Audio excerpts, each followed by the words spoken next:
क्या आप जानते हैं कि अंग्रेजों भारत छोड़ो का नारा देने वाला शख्स एक मुसलमान था। मुंबई में पैदा होने वाले यूसुफ मेहर अली ने ही 1942 में सबसे पहले इस नारे का प्रयोग किया। साइमन गो बैक का नारा भी यूसुफ मेहर अली ने दिया था। मुसलमानों ने भारत की आज़ादी में बड़ी ही क्रांतिकारी भूमिका निभाई। असहयोग आंदोलन की शुरुआत मुसलमानों ने ही की थी।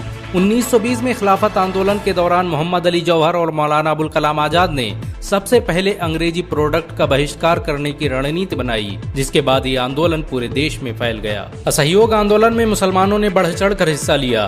भारत के सबसे बड़े शुगर व्यापारी हाजी सबू सिद्दीक ने अपनी शुगर फैक्ट्री पूरी तरह से बंद कर दी। ये फैक्ट्री इतनी बड़ी थी कि इसके जरिए बनाई गई शुगर पूरे इंग्लैंड में इस्तेमाल की जाती थी। बहुत कम लोग जानते हैं कि बाटा कंपनी भी मुसलमानों की थी, जिसे असहयोग आंदोलन के दौरान एक अंग्रेज ने खरीद लिया था। आपको ये जानकर शायद हैरानी हो कि भगत सिंह का केस लड़ने वाला शख्स भी एक मुसलमान था। बैरिस्टर आसिफ अली ने भगत सिंह का केस तब लड़ा जब कोई भी भगत सिंह का साथ देने को तैयार नहीं था। इंकलाब जिंदाबाद का नारा देने वाले हसरत मोहानी भी एक मुसलमान थे। उन्होंने ही भारत की आज़ादी की रूपरेखा तैयार की थी। इतिहासकारों के मुताबिक 1857 में होने वाले विद्रोह में 50,000 उलमाओं को फांसी दी गई और लाखों मुसलमान सरेआम कत्ल कर दिए गए। 1857 में दिल्ली से लेकर कलकत्ता की रोड पर ऐसा कोई पेड़ नहीं था जिस पर मुस्लिम उलमाओं की लाशें न टंगी हो। मुसलमानों ने ही भारत की आज़ादी के लिए पहली जंग लड़ी। मैसूर के सुल्तान हैदर अली और उसके बेटी टीपू भारत की आज़ादी के लिए शहीद होने वाले पहले शासक थे। मशहूर क्रांतिकारी अशफाकुल्लाह खान सबसे कम उम्र में फांसी पाने वाले भारत के पहले व्यक्ति थे। बहुत कम लोग जानते हैं कि जय हिंद का नारा एक मुसलमान आबिद हसन सफानी ने दिया था। ये नारा आज भी भारतीय सेना और शासकीय प्रणाली में सम्मान स्वरूप इस्तेमाल किया जाता है। तिरंगे का निर्माण करने वाली सुरैया तैयब जी भी एक मुसलमान थी। उन्होंने ही भारत के राष्ट्रीय ध्वज को वर्तमान रूप दिया था। कानपुर में पैदा होने वाले अजीमुल्लाह खान ने ही मादरे वतन भारत की जय का नारा दिया था, जिसमें बाद में कुछ सांप्रदायिक लोगों ने माता शब्द को जोड़ दिया। आपको ये जानकर शायद हैरानी हो कि भारत का पहला राष्ट्रीय गीत अजीमुल्लाह खान ने ही लिखा था।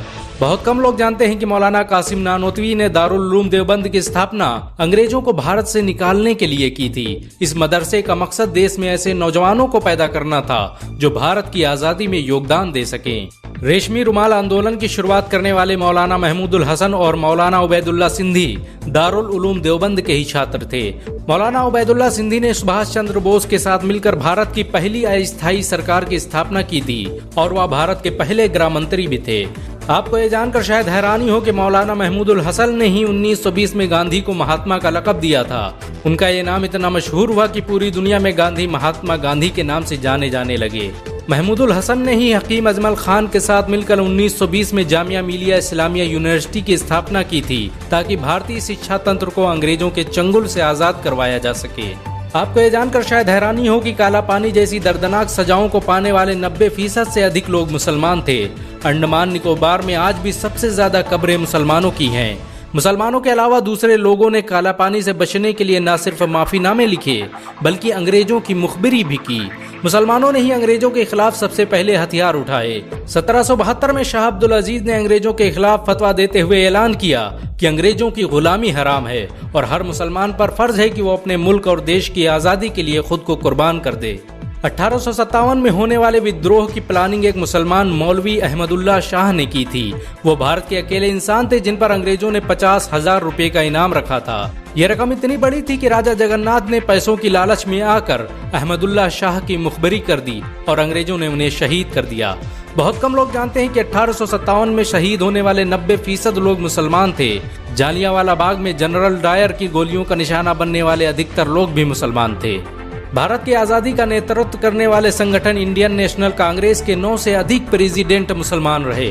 गांधी जी ने अफ्रीका में जहां वकालत की पढ़ाई की, वो कॉलेज भी एक भारतीय मुसलमान का था और वह जब भारत में आए तो उन्होंने आज़ादी के लिए अली ब्रदर्स के साथ काम करना शुरू किया, जो कि मुसलमान थे। बहुत कम लोग जानते हैं कि 1921 में केरल के मुसलमानों द्वारा अंग्रेजों के खिलाफ लड़ी गई जंग में 3,000 से अधिक मुसलमान शहीद हुए थे और 50,000 मुसलमानों के जेल में कैद कर दिया गया था। ये आंदोलन मोपला मुस्लिम आंदोलन के नाम से जाना जाता है। 1942 में शुरू हुए भारत छोड़ो आंदोलन की रूपरेखा मौलाना अबुल कलाम आजाद ने तैयार की थी।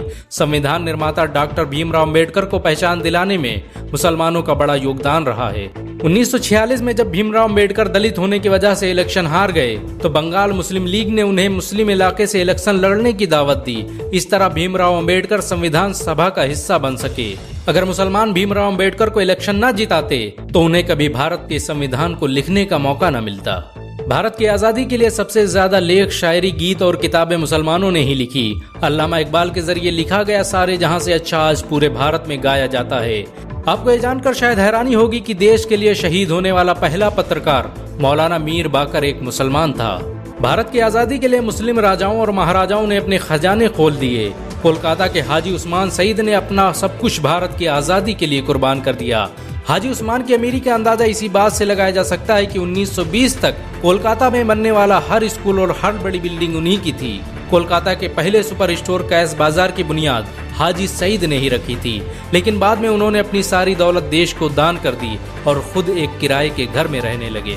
अमीर हमजा और अब्दुल हबीब यूसुफ मरफानी जैसे मुसलमानों ने अपनी अरबों रुपये की संपत्ति देश की आज़ादी के लिए कुर्बान कर दी। सुभाष चंद्र बोस द्वारा अफगानिस्तान में स्थापित की गई सरकार में 9 में से 5 मंत्री मुसलमान थे।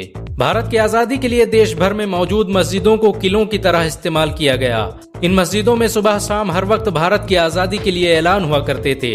आज़ादी के वक्त कोई मस्जिद ऐसी नहीं थी जिसकी दीवारों पर मुसलमानों का खून न लगा हो।